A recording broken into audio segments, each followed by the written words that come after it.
මගේ iPhone එකේ memory එක සෑහෙන සේව් කරගන්න තිබ්බ මට මෙන්න මේ පුංචි දේ ගොඩාක් කලින් කරා නම්. දැන් හැමෝම දන්නවා iPhone වල කැමරා එකේ quality එක වැඩි වෙනවා වගේම file size උත් දැන් හෙන ලොකුයි. ඉතින් ෆොටෝ දෙක තුනකුයි වීඩියෝ දෙක තුනකුයි ගත්ත ගමන්ම අපේ මෙමරි එක සට පට ගාලා බහිනවා.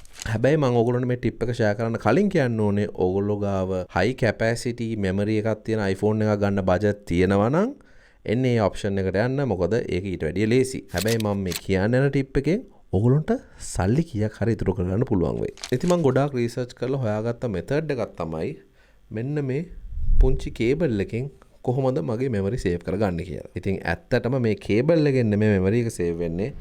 මෙන්න මේ SSD එකට ට්‍රාන්ස්ෆර් කරගත්තාන් පස්සේ. ඉතින් මෙන්න මේ mail to mail transfer cable එකෙන් SSD එකයි මගේ ෆෝන් එකයි ප්ලග් කරාම මට මගේ ගන්න photos and videos කෙලින්ම ෆෝල්ඩර් එකක් හදලා මේකට ට්‍රාන්ස්ෆර් කරගන්න පුළුවන්. දැන් මේක මට තිබ්බ නිසා මට යූස්ෆුල් වුණා. හැබැයි ඕගොල්ලෝ ගාව නැත්තම් මෙන්න මේ වගේ එකක් ගන්නත් බජට් නැත්තම් මොකද කරන්නේ? ඒකටත් විසඳුමක් තියෙනවා.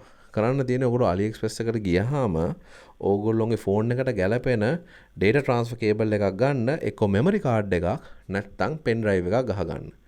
pen drives උයි memory card උයි හරිම low budget එකකට ගන්න පුළුවන්.